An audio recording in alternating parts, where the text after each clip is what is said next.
Jerusalem Musoko mwaka nawe Wakuye timbani banjelo batijila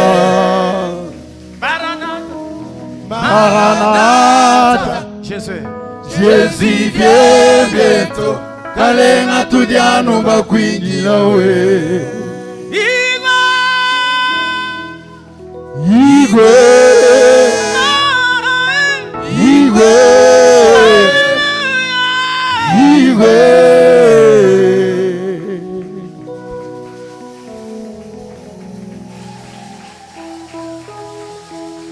Alléluia. Élève tes mains vers le ciel maintenant. Parle-lui, dis-lui, Seigneur, envoie-moi ta parole ce matin. Il est écrit, il leur a envoyé sa parole. Et sa parole les guérit. Élève ta voix maintenant. Parle à Dieu. Élève ta voix, parle à Dieu ce matin. Dis-lui, envoie-moi ta parole. Seigneur, nous sommes là ce matin. Nous réclamons ta parole.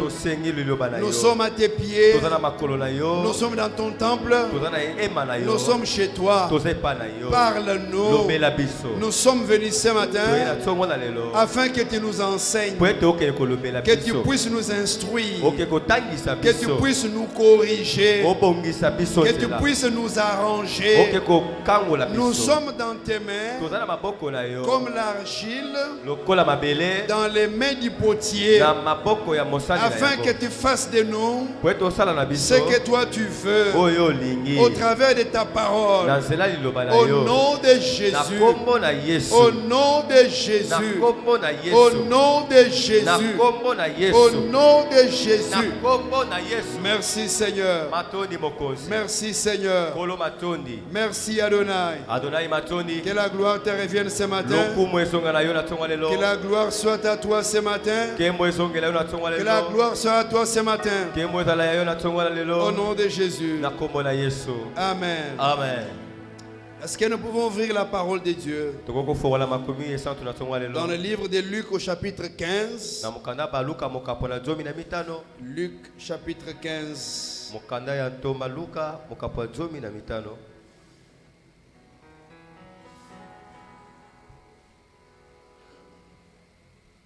Nous lisons à partir du verset 17.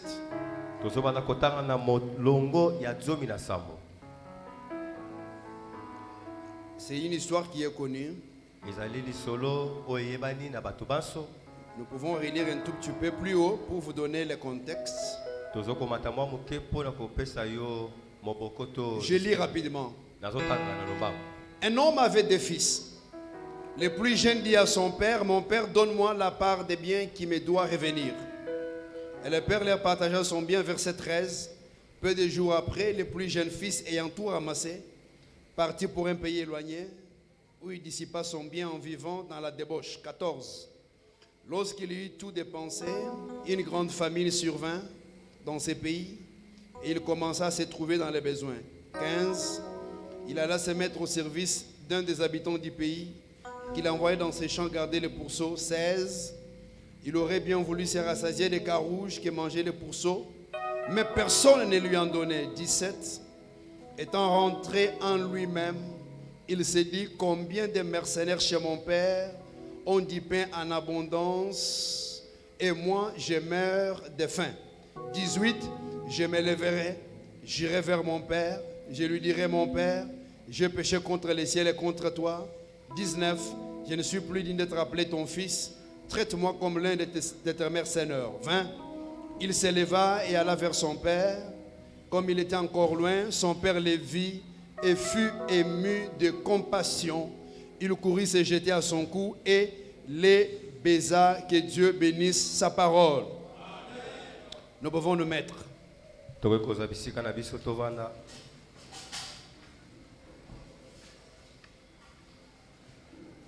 Alléluia. Amen.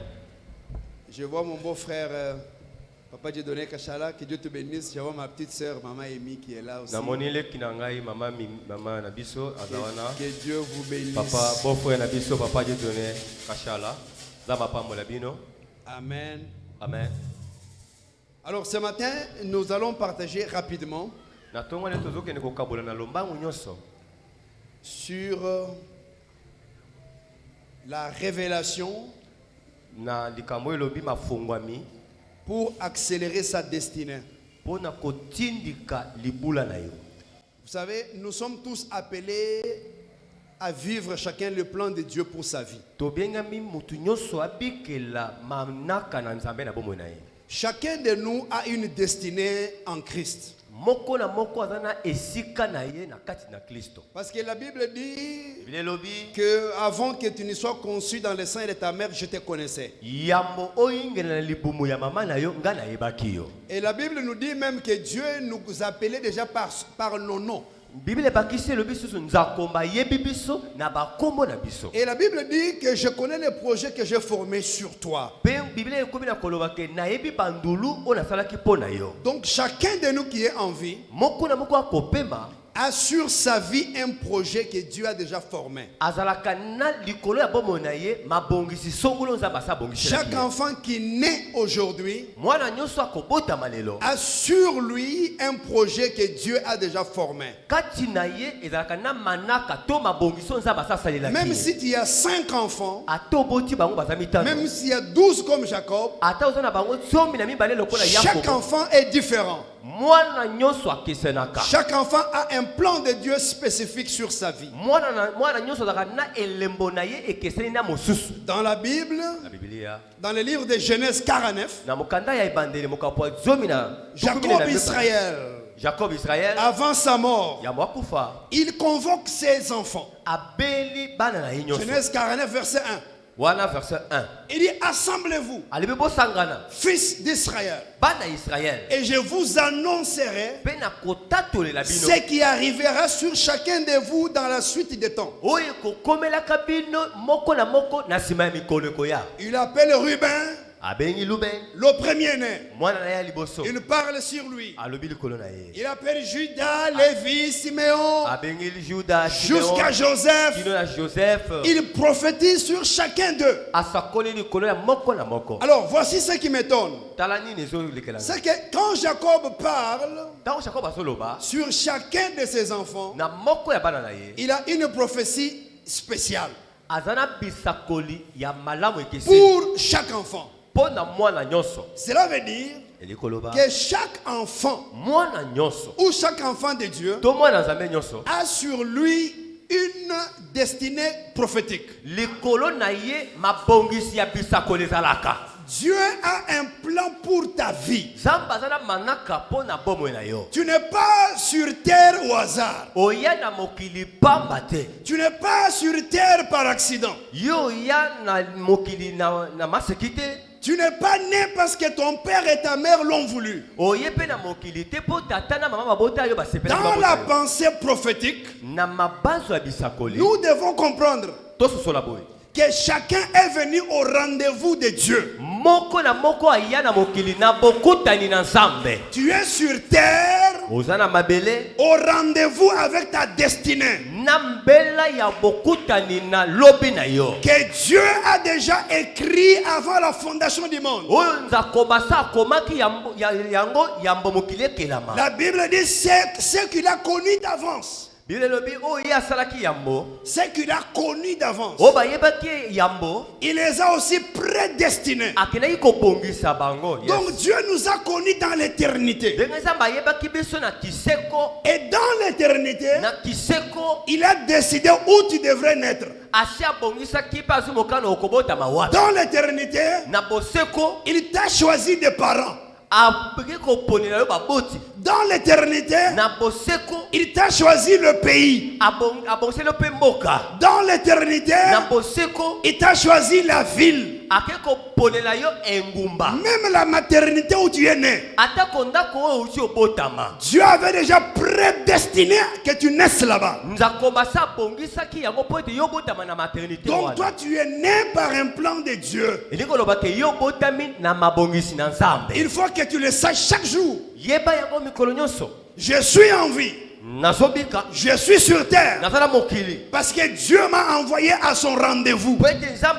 C'est pourquoi je t'interdis ce matin de vivre une vie au hasard, une vie par accident, une vie de ça et là. Il faut changer ses pensées. Commencez à croire que j'ai un plan de Dieu sur ma vie. Il faut changer ses pensées.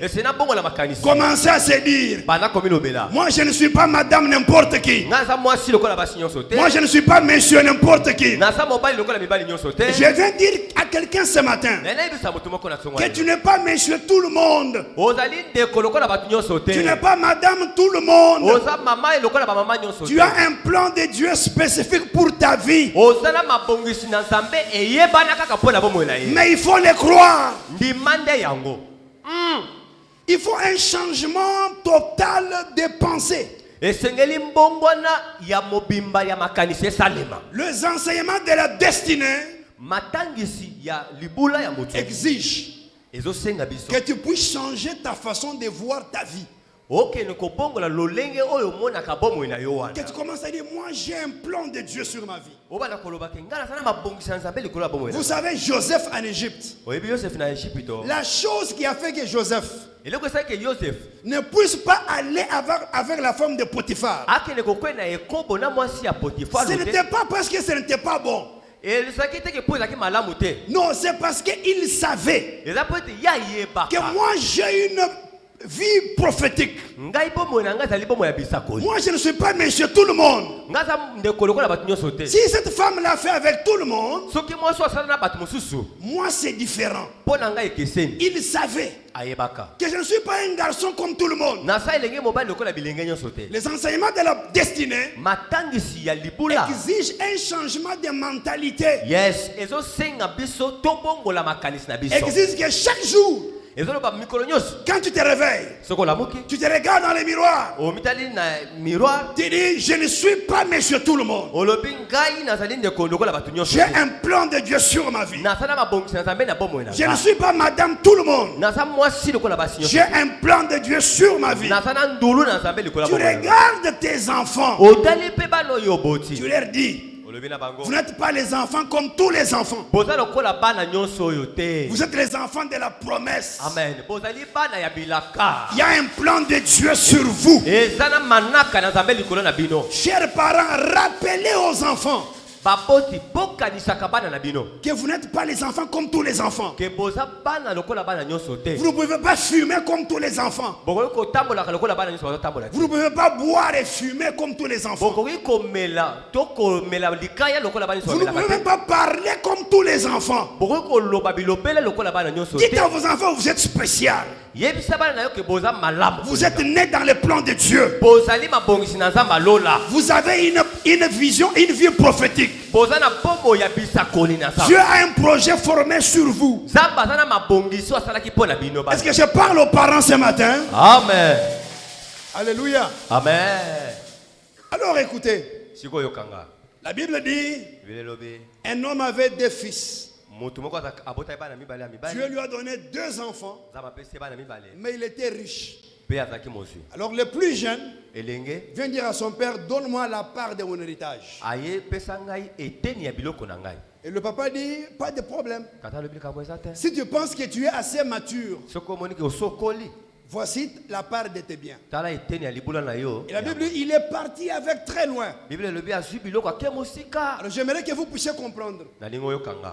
Comprenez très bien la Bible. Je veux que vous puissiez réfléchir avec moi dans la Bible. Parce que quand on ne réfléchit pas dans la parole de Dieu, on ne peut pas extraire les profondeurs des pensées de Dieu qui sont cachées. On lui donne ses biens, il les réclame très tôt. Il est toujours une erreur. C'est une erreur aux enfants d'exiger auprès des pères l'héritage pendant que le papa est en vie. Je change ça. Je dis, même dans l'église, les fils dans l'église ne doivent pas exiger du père Non, c'est le père par son consentement et par la révélation avec Dieu qui connaît quoi faire avec chacun des enfants. Quelqu'un n'a pas compris. Parce que même dans nos églises aujourd'hui, nous avons beaucoup de fils prodigues. Beaucoup. Dieu m'a parlé. Donne-moi ma part. Dieu m'a dit. Non, Dieu ne parle pas en désordre comme ça. Ça, c'est l'attitude des fils prodigues. Les gens qui s'écartent, qui entrent dans la forêt. Quelqu'un m'entend? Amen. Et la Bible dit, oui, papa. Je ferme la parenthèse, on lui donne la part de l'héritage. Parce que ce que tu réclames, tu peux l'avoir très tôt. Et ça peut te tuer. Ce que tu réclames, on peut te le donner, mais peut-être que tu n'es pas mature. Ça peut t'écraser.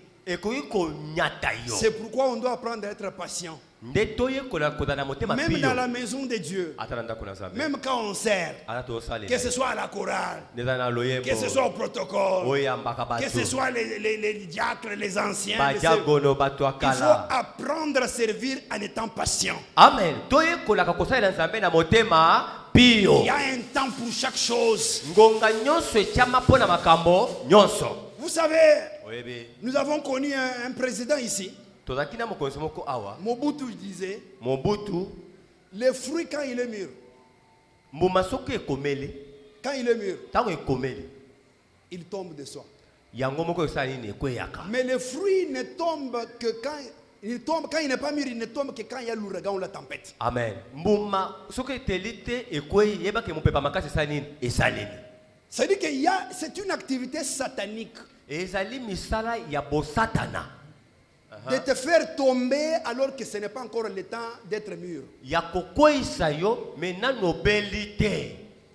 Je parle à quelqu'un? Amen. Est-ce que ça passe ce matin? Ça passe? Ça passe très bien.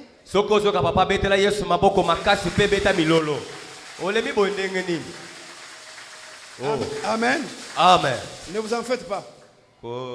Ne vous en faites, ça va bouillir un moment là. Ça va bouillir dans un temps. Je veux seulement que vous puissiez comprendre. Et puis après ça va bouillir. Amen. Amen. Amen. Et le fils dit, donne-moi mon héritage. On lui donne. Il s'en va loin. Regardez la géographie. La Bible dit on lui donne et il s'en va très loin. Regardez la géographie. On lui donne ici. Il ne vit pas voisin de son père. Même pas dans la même ville. Il est allé très loin. Il a voyagé pour aller s'installer seul. Et là où il est parti, il était trop libre. Les gens qui s'écartent de leur destinée ont toujours eu envie d'être incontrôlés. Même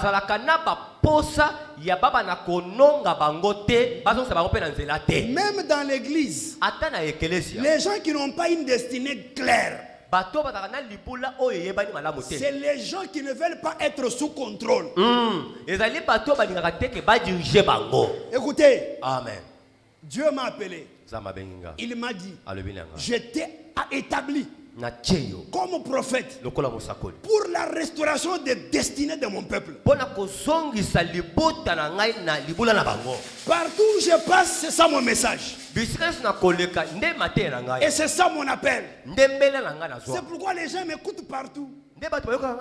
Alors je suis venu t'aider ce matin afin que tu retrouves la vitesse de ta destinée. Les gens qui ne partent nulle part, c'est les gens qui veulent être des électrons libres. Les gens qui aiment trop de liberté. Parce que moi je suis une grande personne. Je suis aussi père de famille. Non, dans la maison de Dieu, les pères sont soumis au père. Amen. Dans la maison de Dieu, les mères sont soumises au père. Dieu a établi un berger ici. Et la Bible dit écoutez-les. Est-ce que c'est clair? Très clair. Écoutez-les. Et le fils prodigue, il a quitté ici. Il est allé loin. Et là où il est parti, il a commencé à vivre dans toute la liberté possible. Il a commencé à vivre dans le libertinage, dans la débauche. Il a tout gaspillé. Et la Bible dit, il a commencé à souffrir. Parce que la souffrance est toujours le résultat des gens qui ne veulent pas l'instruction. La finalité des gens qui ne veulent pas être soumis aux dirigeants ou soumis à Dieu ou soumis au plan de Dieu finissent toujours par souffrir même dans leur vieillesse. Question de temps. Ne vous en faites pas. Non, ça va bien. Depuis que Natika Bango, ça va. Tout va bien. Non, c'est question de temps. Frère, ma soeur. Non, question de temps. Ça arrivera. Tu ne peux pas échapper au principe divin. La souffrance est le résultat des gens qui ont refusé d'écouter. Amen. Même dans la maison de Dieu. Je vois beaucoup de jeunes prédicateurs ces derniers temps. Fire, fire. Mais ils n'écoutent personne. Ils ne feront pas de plus grands progrès. Dans leurs 10 ans, ils font ça. Zou.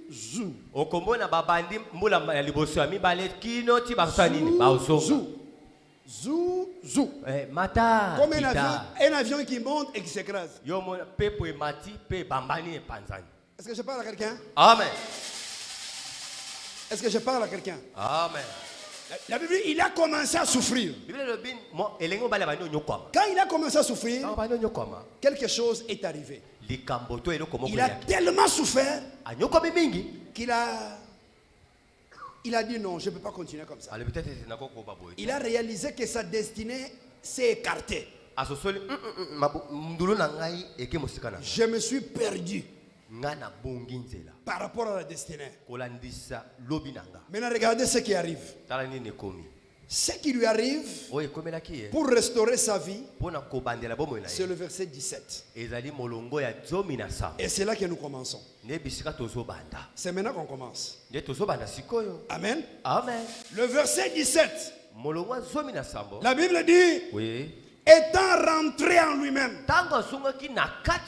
il s'est dit, étant rentré en lui-même, la chose qui a sauvé sa vie, pour le remettre sur le chemin de la destinée, c'est quand il est rentré en lui-même. La première chose, la première révélation qui nous donne l'accélération de la destinée,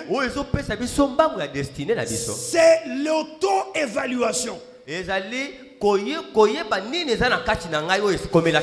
La première révélation qui nous remet sur le chemin de la destinée, même si on est écarté, même si on marche encore, c'est l'auto-évaluation. La Bible dit étant rentré en lui-même. Il est rentré en lui-même. Mes frères et mes soeurs, beaucoup vivent au hasard. Vous voyez les gens monter, descendre, mais ils n'ont pas le temps de s'arrêter pour rentrer en soi-même. La destinée, il faut la prendre au sérieux.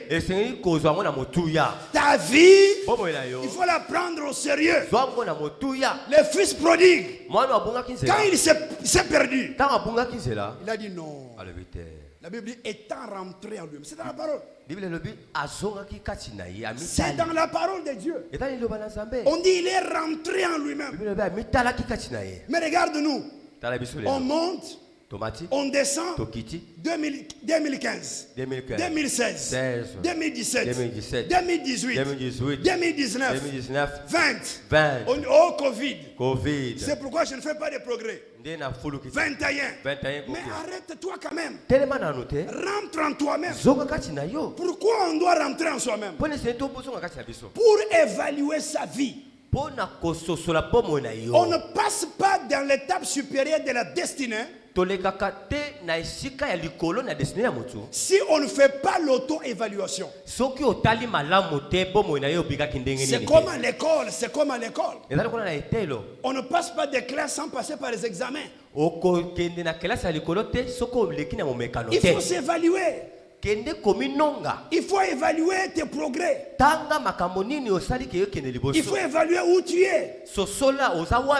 Il faut évaluer d'où je viens, où je suis, et où est-ce que j'irai l'année prochaine. Si tu ne fais pas ça, mes frères, mes soeurs, nous pouvons parler à langue, sauter, danser, mais nos vies ne changent pas parce qu'on ne fait pas l'auto-évaluation. Luc 15, 17. Le fils prodigue étant rentré en lui-même, la Bible dit. Donc rentrer en soi-même, c'est le signe de la maturité. Amen. La souffrance a appris au fils prodigue les choses qu'il ne connaissait pas dans la maison de son père. En d'autres termes, il a eu accès à la révélation. La révélation lui a enseigné à s'arrêter et à rentrer en soi-même. Évalue ta vie. Ne vis pas comme au hasard. Évalue ta vie. Ne marche pas comme tu marches là. Évalue ta vie. Ne sois pas les parents que tu es là. Évalue ta vie. Ne sois pas un chrétien sans réflexion. Évalue ta vie. Ne fais pas le travail comme tu le fais là. Évalue ta vie. J'ai dit à quelqu'un ce matin, rentre en toi-même, commence à examiner ta vie. C'est pourquoi la Bible dit, examinez-vous vous-même pour savoir si vous êtes dans la foi. Il faut s'examiner soi-même. La maturité est démontrée par la capacité de s'arrêter et de s'examiner soi-même. C'est la maturité. Ça fait la différence entre les enfants et les personnes matures. Est-ce que je parle à quelqu'un? Amen. Ça fait la différence. Je dis que ça fait la différence. Tu évalues comment est mon mariage? Est-ce que ce mariage avance bien? Il n'y a que l'auto-évaluation qui te montrera les failles que tu as dans ton comportement, dans ta perception, dans ton langage, dans ta manière de faire les choses. Il n'y a que l'auto-évaluation qui va t'aider. Vous savez, quand on n'est plus à l'école, on a déjà fini les études pour la plupart d'entre nous. On est mariés, on est des parents. Il n'y a plus des études à faire. Mais la vie n'arrête jamais de nous enseigner. Je dis que la vie est une école. Nous apprendrons jusqu'à la mort. La vie nous soumet à l'école de la destinée. Est-ce que je parle à quelqu'un? Amen.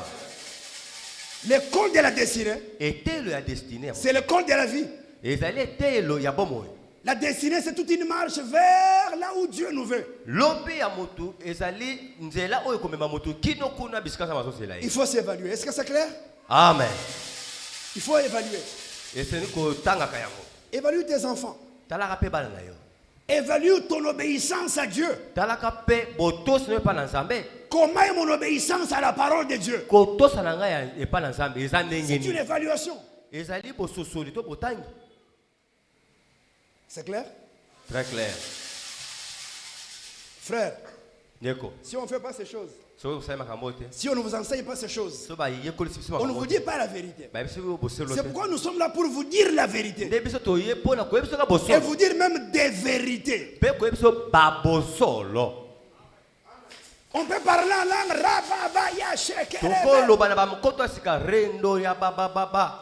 Tout ça on fait. Mais quand on prie, mais quand on a arrêté de prier, on fait l'auto-évaluation. Amen. Alléluia. Amen. On peut danser, sauter. Quand on a fini de danser, on doit évaluer. Où est-ce que je suis? D'où est-ce que je viens? Parce que vous savez, là où vous allez exige beaucoup. Que d'où tu viens? Là où tu pars. Si tu veux atteindre la grandeur, une grande famille, famille stable, une bonne vie, une vie de référence, ça exige de toi beaucoup. Ne prends pas ta vie à la légère. Luc 15, 17. Le fils prodigue étant rentré en lui-même. Les gens qui marchent par la révélation, c'est par révélation. Ceux qui marchent par révélation, c'est les gens qui marchent avec l'auto-évaluation. Tu verras leur manière de faire les choses. Ils font les choses différemment. Ils évaluent. Ils ne sont pas pressés. Ils réfléchissent. Ils analysent. Ils font l'évaluation des choses. De la famille, de toutes les actions qu'ils mènent pour arriver à avancer. Alléluia. Amen. Deuxième chose, qu'est-ce qu'il fait encore? Il découvre qu'il est déconnecté de son père. Il découvre qu'il est déconnecté de ses sources spirituelles. Alors qu'est-ce qu'il fait? Il réajuste sa position spirituelle. La deuxième révélation, pour accélérer sa destinée, c'est réajuster la position spirituelle. La deuxième révélation, pour l'accélération de la destinée, réajuste ta position spirituelle. J'irai vers mon père. Je dirai à mon père, j'ai péché contre toi et contre les siens. Ça c'est la spiritualité. Là il est devenu spirituel. Mais avant il vivait dans la débauche. C'est là où il a perdu toutes choses. Pour qu'il puisse revenir sur le chemin de la destinée, il devait changer la position spirituelle. Est-ce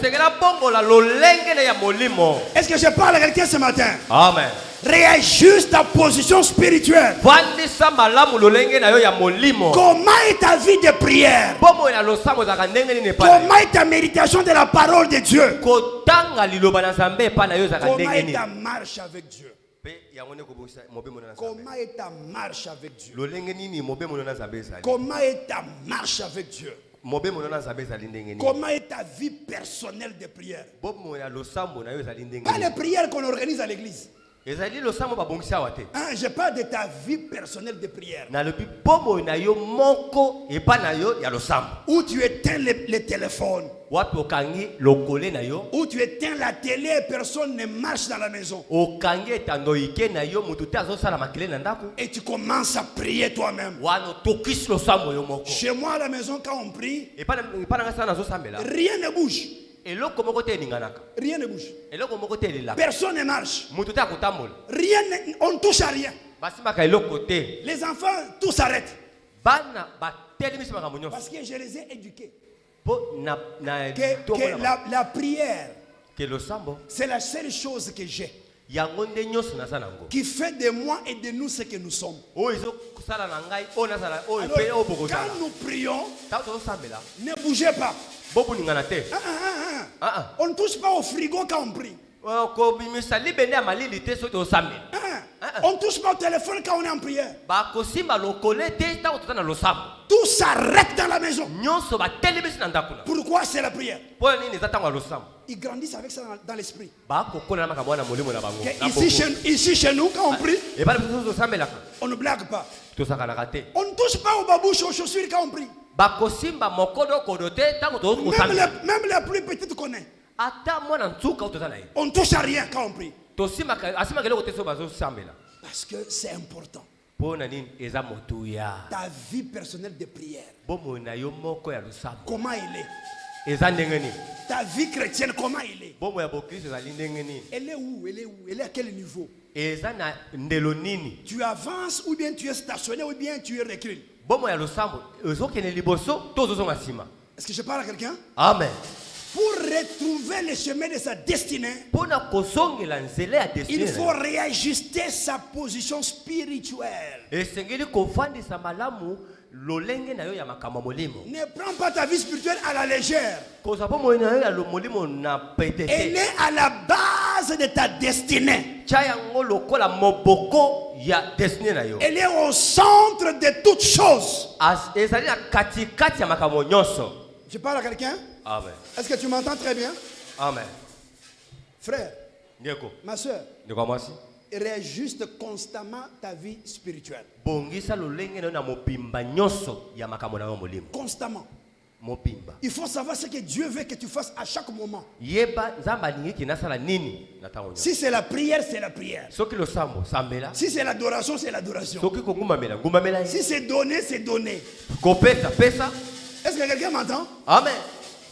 Une vie personnelle, comment elle est? Pas quand l'église convoque. Quand il y a séminaire, non. Parce qu'aujourd'hui, nous avons des chrétiens qui écrivent nos prédications. Il y a même ceux qui n'écrivent pas.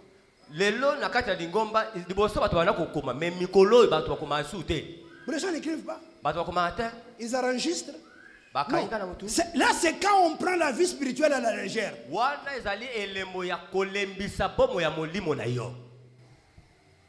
J'ai 15 à 20 heures par semaine d'études personnelles de la Bible. Par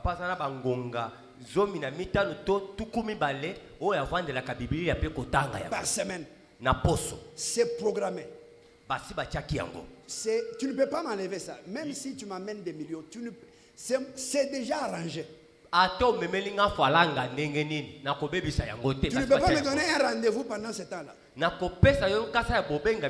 15 à 20 heures par semaine d'étude de la parole de Dieu. Où j'écoute ce que Dieu est en train de parler. Dieu me dit ça. Je prends note. J'écris dans ma tablette. J'écris dans mon téléphone. J'ai des carnets autour de moi. Ici j'écris ça, ici j'écris ceci. Moi-même je connais. Ici je souligne en rouge, je sais c'est quoi rouge. Quand c'est en bleu, je sais c'est quoi le signe bleu. Mais comment vous vivez vos vies spirituelles? Dieu ne vous parle jamais.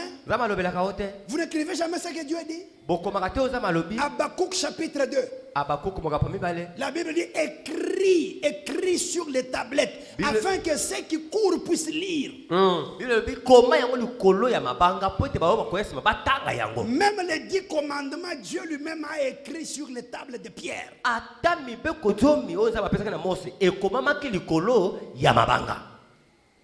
Achète la Bible, achète un carnet. Viens à l'église avec ça parce que tu viens à la maison de Dieu pour les enseignements de la destinée. Somba Biblia, somba nkasa ya kokoma. Pozo na kati na ndako na Nzambe, pona koyokola lolenge ni kokota na destinée na yo. Betele sima boko makasi, somba pa bimise lo kamotia. Merci.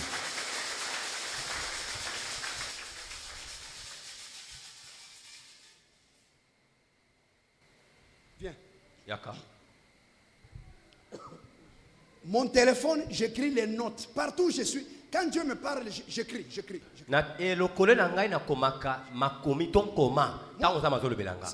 peux taper là, ce n'est pas parce que je suis sur WhatsApp. Non, non, je suis en train d'écrire ce que Dieu me dit à l'esprit. J'écris. J'ai autant de notes que Dieu me parle. J'écris. Dis-moi, il y a combien de notes ici?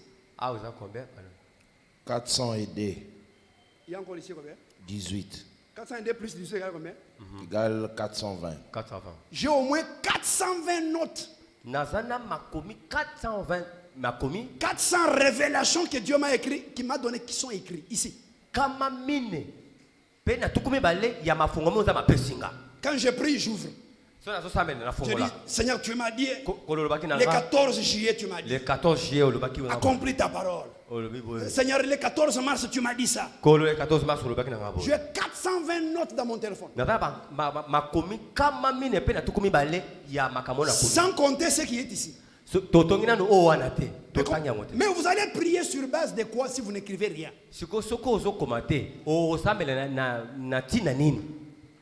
Amen. Amen. Alléluia. Amen. Écrivez. Prenez note. Tapez dans le téléphone. Il y a une fonction appelée note dans vos téléphones. Tapez aussi, écrivez ce que Dieu vous dit. Je parle à quelqu'un. Amen. Troisième chose. La prise de nouvelles résolutions.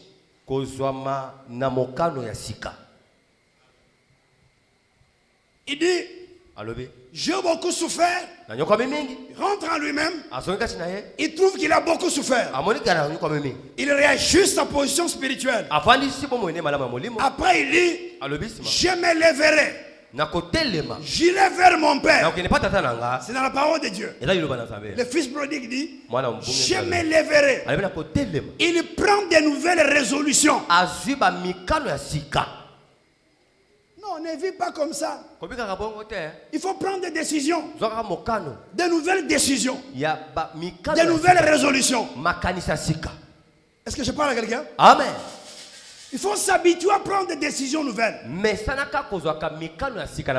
Comme la décision de venir à l'église à temps. Et une nouvelle résolution. Toujours en retard, toujours en retard. Tu dis non, non, non. Je vais aussi commencer à aller à temps à l'église.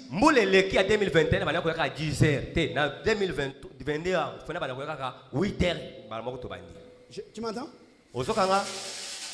Des nouvelles résolutions. Nouvelles résolutions. J'ai dit des nouvelles. Prends des décisions. Je vais pouvoir vous dire là-dessus. Ouais. Comment est-ce que tu peux vivre comme ça de janvier à janvier? Tu n'avanceras pas par rapport à ta destinée. Tu vas ajouter des années sur ta vie. Mais sans avancer et sans progrès. Et bientôt ça sera bonne année. Bonne année. Bonne fête 2024. 2023. Et après, si tu ne prends pas de nouvelles résolutions. Bonne année 2024. Bonne année 2024. Les années s'ajoutent. Mais on reste les mêmes. Après on va dire non, le pasteur, l'apôtre Sylvain n'a pas l'onction. On va aller chercher les gens qui ont des prophéties. Non, non. Je te dis, je te promets, tu peux aller partout. Rien n'avancera par rapport à ta destinée jusqu'à ce que toi tu changes ta manière de vivre. Amen. Des nouvelles résolutions. Quand on dit prions, toi tu ne veux pas prier. Donner, tu ne veux pas donner. Paye ta dîme, tu ne veux pas payer ta dîme. Viens à l'église, attends, tu ne viens pas. Maintenant tu fais quoi? Tu vas t'arrêter là où tu es. Tu vas ajouter les années. Tu vas célébrer beaucoup d'anniversaires. Ne t'en fais pas. Beaucoup d'anniversaires. Beaucoup d'anniversaires. Beaucoup de cadeaux d'anniversaire. Beaucoup de gâteaux d'anniversaire. Tu prendras des photos d'anniversaire. Des photos d'anniversaire. Mais la destinée n'avance pas. Vraiment. Donc je ne m'attends pas à beaucoup d'amen de toutes les façons. Je connais ce que je fais. Non, moi je sais ce que je fais. Je connais ce que Dieu m'a envoyé faire ici ce matin. Je sais.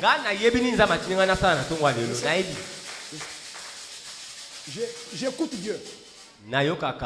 J'écoute Dieu. J'ai prié pour vous la nuit. Et Dieu m'a dit quoi venir dire ici. Je suis prophète.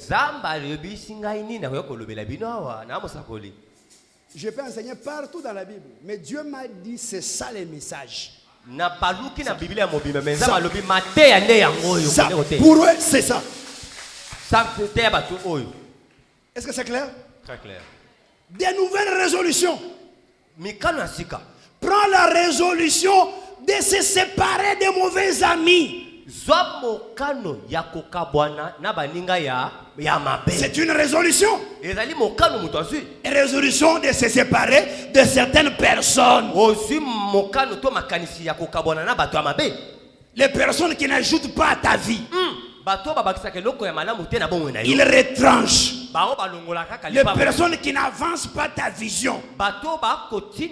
Ils te retardent. Les personnes qui ne viennent que pour critiquer les autres. Mais c'est par toi d'eux. Mais c'est par toi d'eux. Prends des résolutions. Dites-leur c'était bien de t'avoir connu. C'était bien d'avoir parlé avec toi. Mais pour l'instant, moi et toi, c'est le soleil et la nuit. C'est fini. J'avance ma vie. Abraham se sépara de Lot. L'apôtre Paul se sépara de Jean-Marc. De Barnabas. C'est dans la parole de Dieu. C'est pas un péché de se séparer des gens avec qui on ne voit pas les choses de la même manière. Prends la résolution. Ta destinée est plus meilleure que les amitiés et les connaissances. Quand tu vas échouer, tu échoueras seul. Quand tu mourras seul. Quand tu iras au ciel, tu iras seul. Quand tu seras jugé par Dieu, tu seras jugé seul.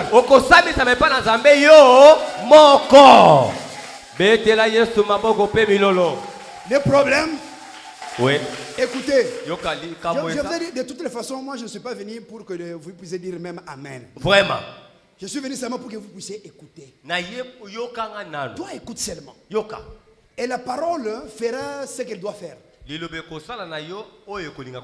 Elle-même, elle est en train de faire quelque chose. Je sais. Le problème avec vous, c'est que vous êtes trop sentimental. Vous êtes trop émotionnel. Non, dans la notion de la destinée, on n'y mêle pas les émotions et les sentiments.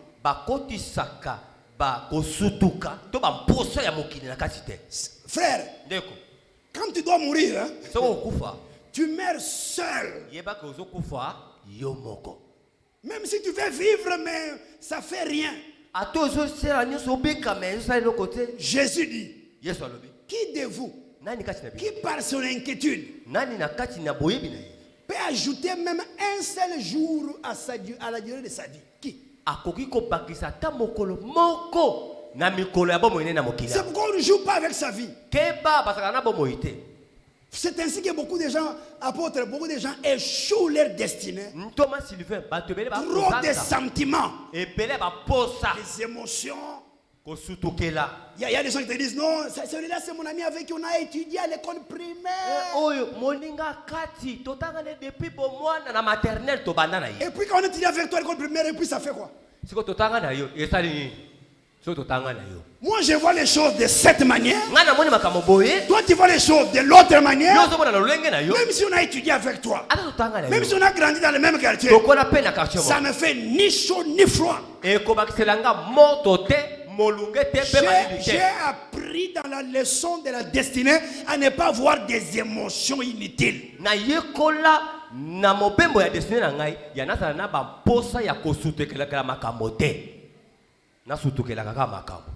Quelqu'un me disait, mais comment tu fais pour avancer dans ta vie comme ça?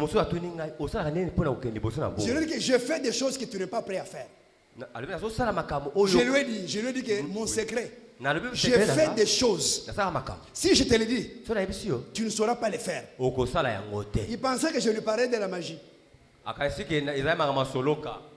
Je lui ai dit non. J'ai des disciplines que toi tu ne peux pas faire. J'ai des disciplines que toi tu ne peux pas faire. Je lui ai dit, toi tu peux manger une fois par jour pendant 3 mois. Une fois le jour pendant 3 mois. Parce que tu es en train de vouloir avoir une percée quelconque. Je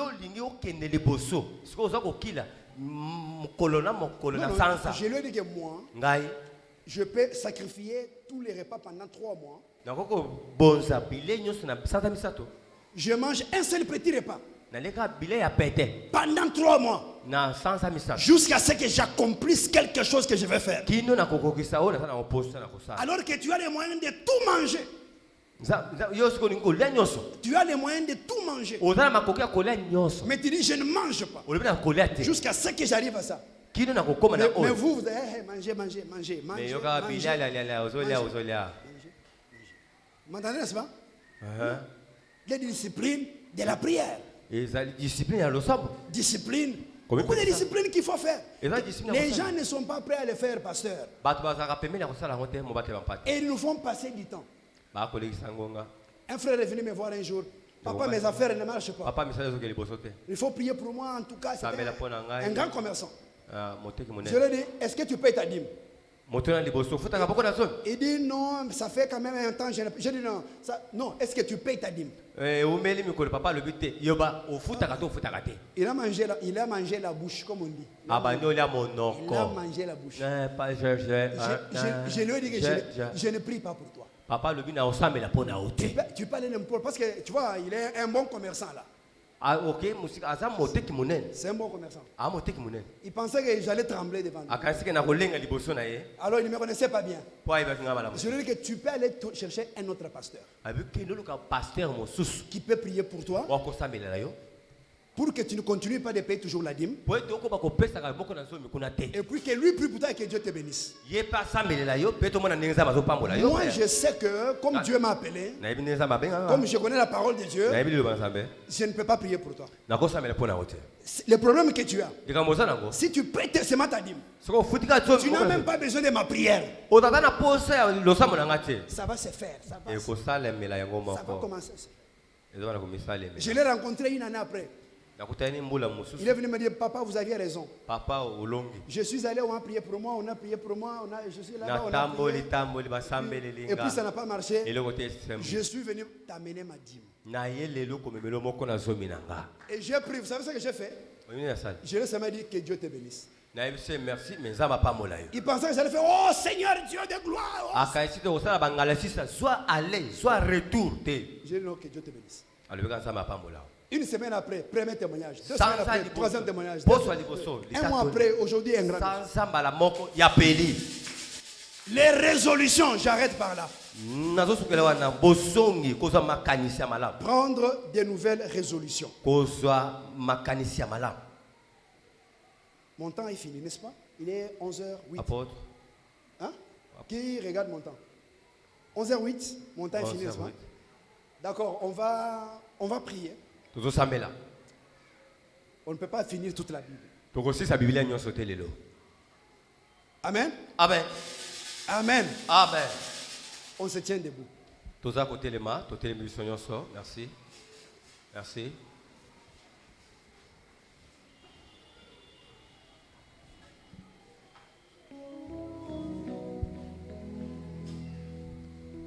Pendant que vous êtes debout, je vais vous aider avec le tout dernier point. Pendant que vous êtes debout. La destinée, pour qu'elle s'accélère, pour que ta vie prenne la vitesse. 4e chose. J'en ai 12. Hein? J'en ai quand même 12. Mais un seul suffit, 2 suffit, 3 suffit, 4 aussi c'est bon.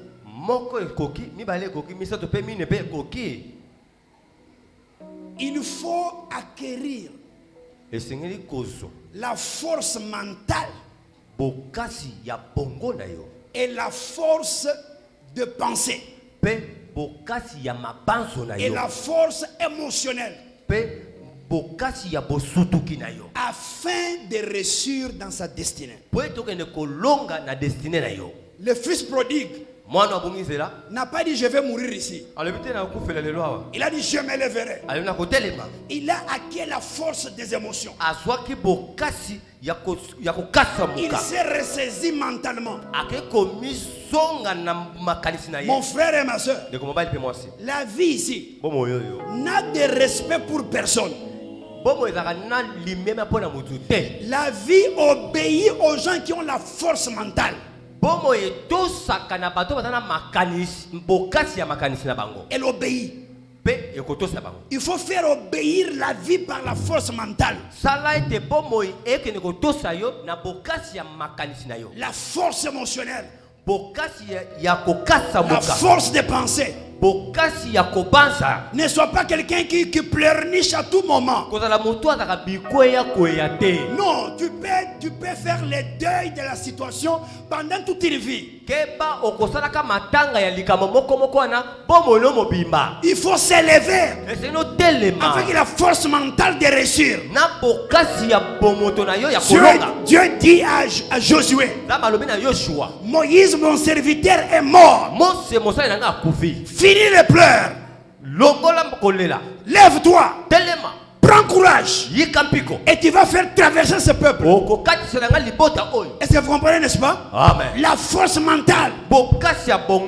Il faut la force mentale. Aujourd'hui, nous avons beaucoup de bébés à l'église. Les gens pleurent pour tout. Tout ce qui arrive, les gens pleurent. Il faut la force mentale.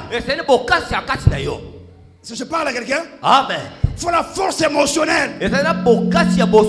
La force émotionnelle fait que tu ne puisses pas pleurer. Même devant les circonstances pour lesquelles plusieurs pleurent.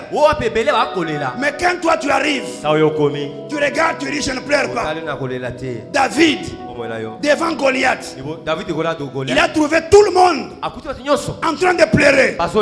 Quand lui arrive, il dit non, que personne ne se décourage à cause de cet incirconcis. Que personne ne pleure, que personne ne se décourage. Moi je vais le battre. La force mentale. Je parle à quelqu'un. Amen. Ne sois pas quelqu'un là comme ça. C'est pourquoi les sorciers vous bouffent. Les sorciers vous séjournent de vous. Parce que vous n'avez pas la force de penser. Alléluia. Amen. La détermination de réussir. est une force mentale. Amen. Est une force émotionnelle. Je ne pleure pas. Je n'ai pas de remords. Je n'ai pas de sentiments. Je suis déterminé.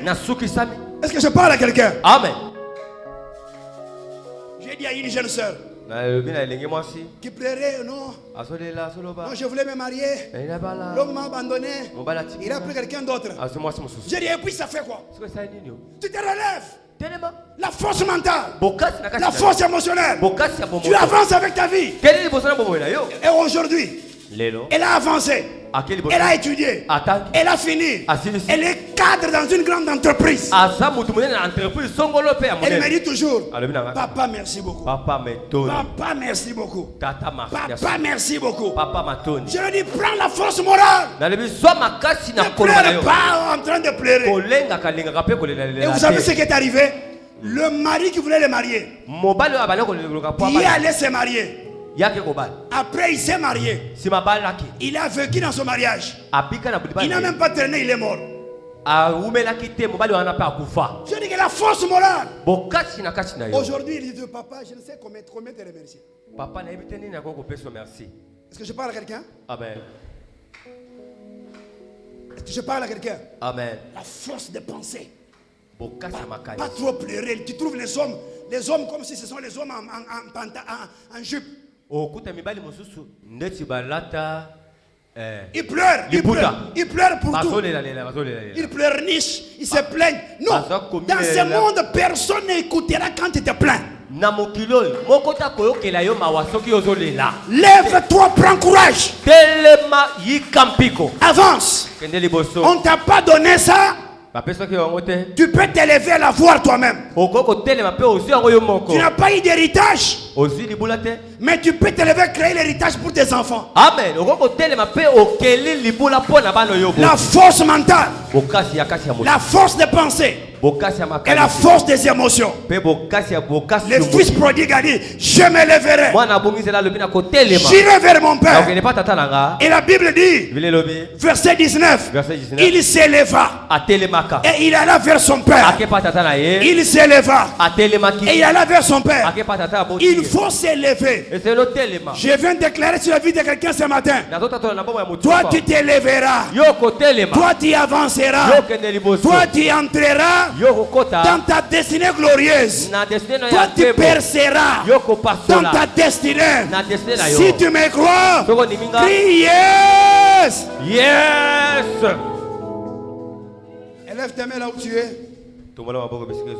Dis merci à Jésus pour la parole. Dis-lui merci Seigneur. Merci pour ta parole ce matin. Merci pour la parole. Dis merci Seigneur. Sobra baya shekerebe. Sobra narabara shakarabo. Sebra kanderia baba baba baba. Loboria baba. Seberia bandere bere. Shikaria bandara bara bara.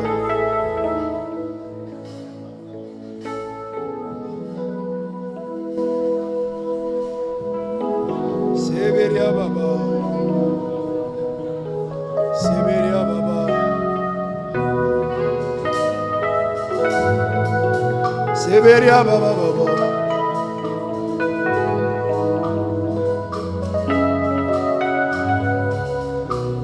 Seberia baba baba. Seberia baba baba baba. Seberia baba baba. Tes deux mains levées vers le ciel. Je veux que tu cries à Dieu de tout ton cœur. Dis-lui, Seigneur, donne à ma destinée la vitesse.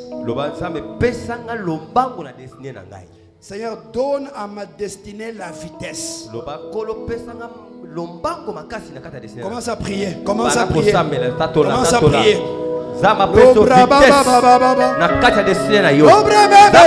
vitesse na destinée ya bana na yo.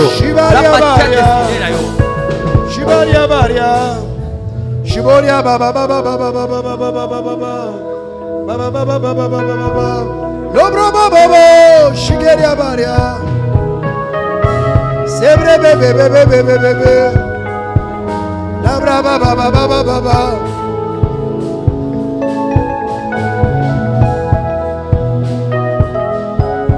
Lobro baba baba baba baba. Shiberia baria.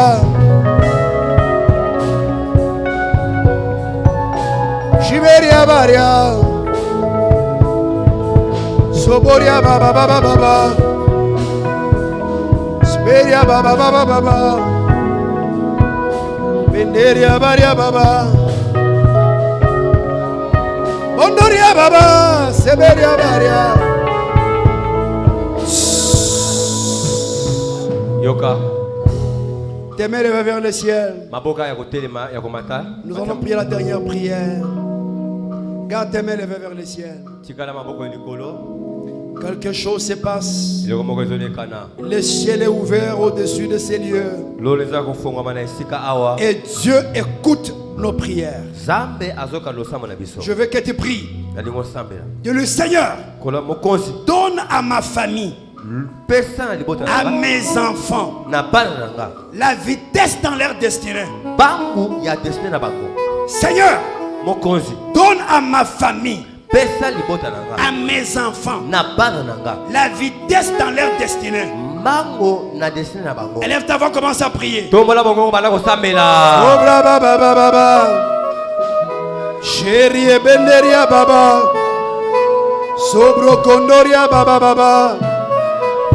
Sebre bébé bébé, sebre bébé bébé, sebre bébé bébé, sebre bébé bébé, sobro bobo bobo, sabra baba baba baba baba, sobre keria banderia bobo, sobra karia banderia baba, sobre keria banderia bobo, lobre keria banderia baba baba baba.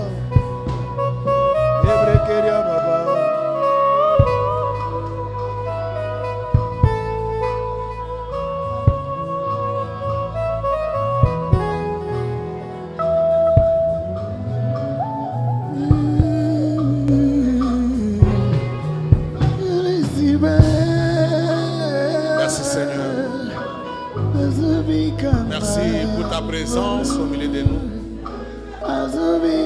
Merci pour ta parole.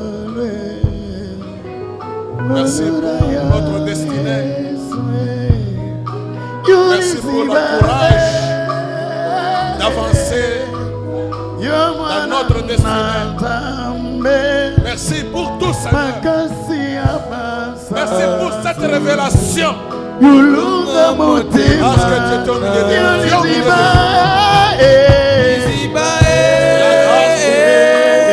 Et l'honneur nous accompagne maintenant, Seigneur. Merci. Merci.